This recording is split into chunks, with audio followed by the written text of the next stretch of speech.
लेखसंग्रह चैतन्याचे चांदणे. लेखक डॉक्टर यशवंत पाटणे.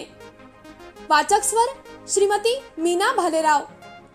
निर्मिती साहित्य उत्सव परिवार. लेख 14वा. दुःखाच्या मुलुखातील प्रकाशयात्री डॉक्टर बाबासाहेब आंबेडकर.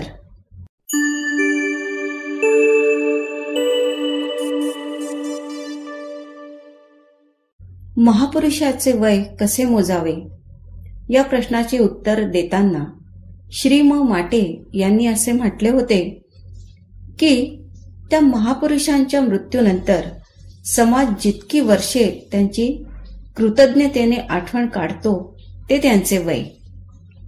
खरं आहे, सामान्य माणसं एकदा जन्माला येतात, मृत्यूनंतर कायमची काळाच्या पडद्याआड जातात. असामान्य माणसं मात्र मृत्यूपर्यंत अनंत मरणयातना भोगतात. मृत्यूनंतर आपल्या कार्यकर्तृत्वाने चिरंजीव होतात. भारतरत्न डॉक्टर बाबासाहेब आंबेडकर हे असेच चिरंजीव व्यक्तिमत्व. श्रेष्ठ कायदेपंडित, लोकशाही मूल्यांसाठी लढणारे तडफदार नेते आणि भारतीय संविधानाचे शिल्पकार म्हणून त्यांची स्मृती चिरंतन राहणार आहे. व्यक्ती स्वातंत्र्याचा आग्रह, मानवतेची प्रतिष्ठा आणि सामाजिक गुलामगिरीचा निषेध ही बाबासाहेबांची विचारप्रणाली होती. त्यांना प्रेरणा देणारे गुरु होते भगवान बुद्ध, संत कवी कबीर, महात्मा फुले. तर विद्या, विनय, शील ही त्यांची दैवते होती. स्वातंत्र्य, समता, बंधुता या तत्वांवर त्यांची अचल निष्ठा होती. शिका, संघटित व्हा, संघर्ष करा हा त्यांचा दिव्य संदेश होता. परिस्थितीवर हिमतीने मात करीत जो उत्तुंग कार्य करतो तो समाजात आदराला पात्र ठरतो. परिस्थिती हीच त्याची प्रेरणा असते. यश, कीर्ती, प्रसिद्धी ही त्या प्रेरणेची फलश्रुती असते.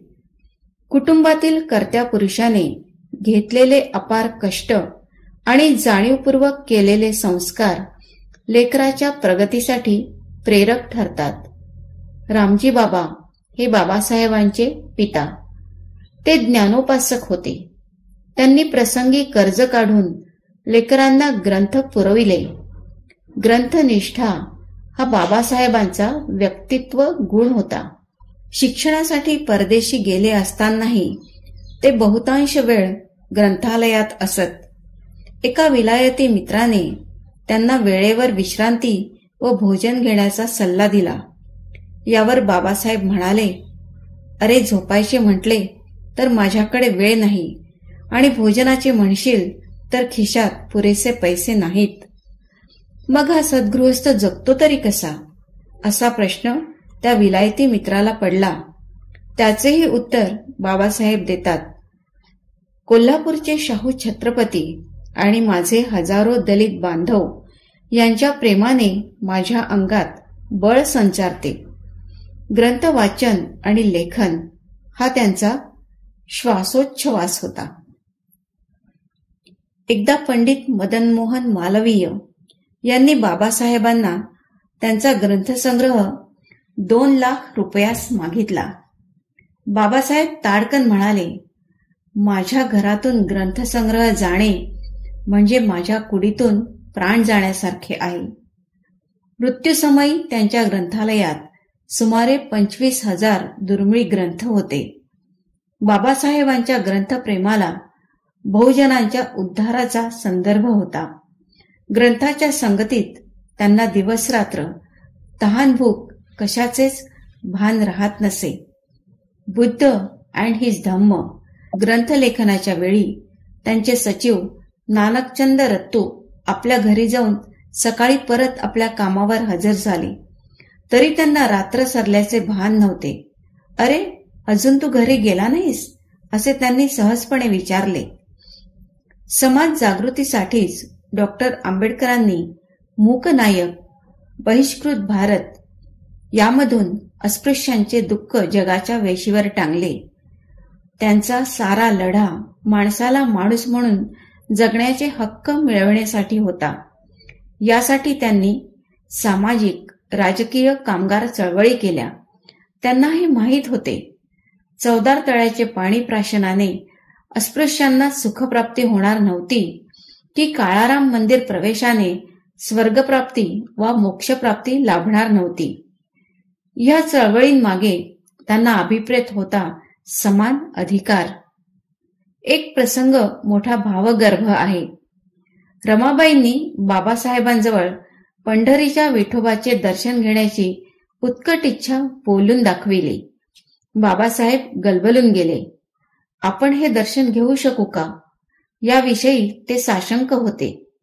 भक्ताला परमेश्वराच्या मूर्तीपासून दूर लोटणाऱ्या पंढरपूरला जाण्यापेक्षा आपण आपल्या उभयतांच्या पुण्याईने, स्वार्थ त्यागाने आणि दयेने दुसरी पंढरी निर्माण करू, अशी पत्नीची समजूत घालणारे बाबासाहेब हे प्रचंड इच्छाशक्तीचे, उदंड आत्मविश्वासाचे आणि उदात्त ध्येयाचे प्रतीक होते. धर्माच्या नावाखाली अस्पृश्य माणसांसाठी केलेली व्यवस्था त्यांना तुरुंगासारखी वाटत होती. धर्मांतर करून ह्या तुरुंगातून मुक्त होण्याचा संकल्प त्यांनी 1935 मध्ये येवला येथील परिषदेमध्ये केला आणि बहुजन हिताय बहुजन सुखाय या विचाराने 14 ऑक्टोबर 1956 मध्ये नागपूर येथे बौद्ध धर्माची दीक्षा घेऊन संकल्प पूर्ण केला.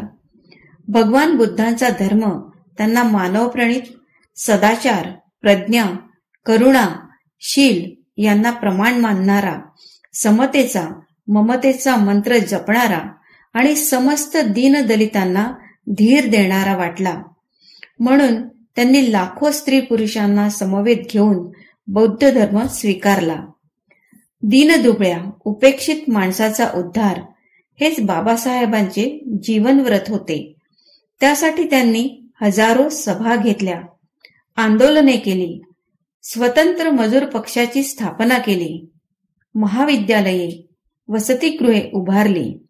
स्वातंत्र्यपूर्व काळात मजूर मंत्रीपद तर स्वातंत्र्यानंतर विधी मंत्रीपद भूषविले. ते भारताच्या संविधान लेखन समितीचे अध्यक्षही झाले.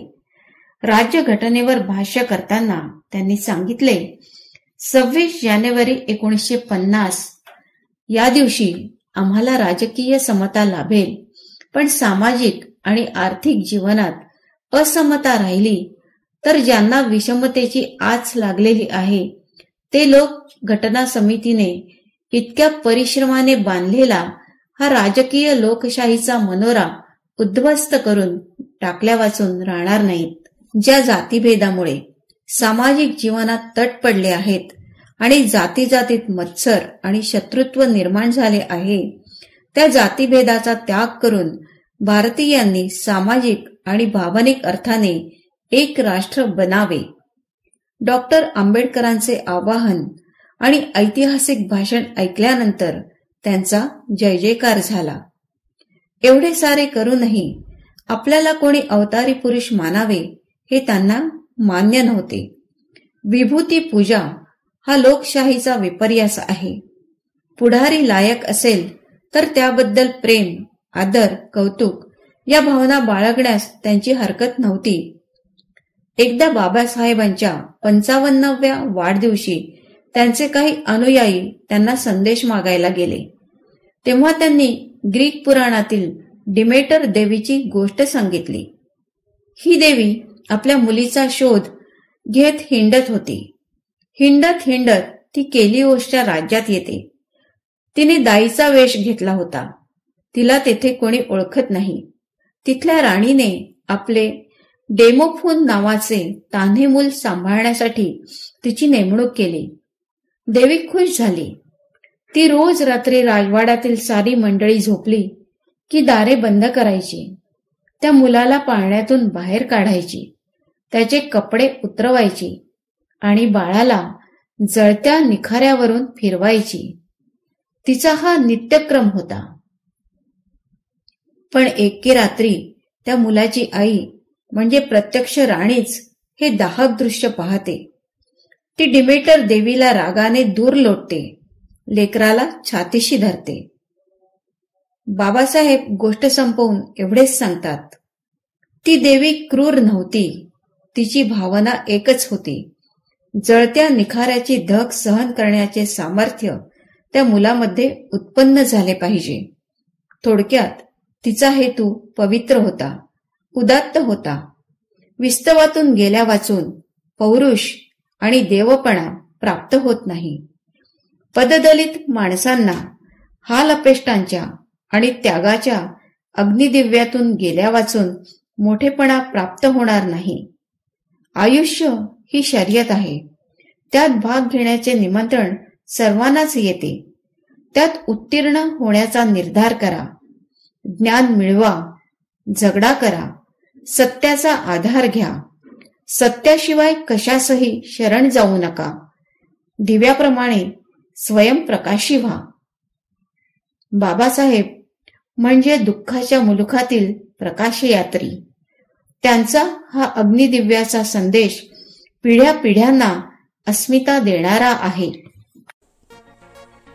आता आपण ऐकत होतात लेखसंग्रह चैतन्याचे चांदणे. लेखक डॉक्टर यशवंत पाटणे. वाचक स्वर श्रीमती मीना भालेराव. ही साहित्य उत्सव परिवाराची 2023 ची प्रस्तुती आहे.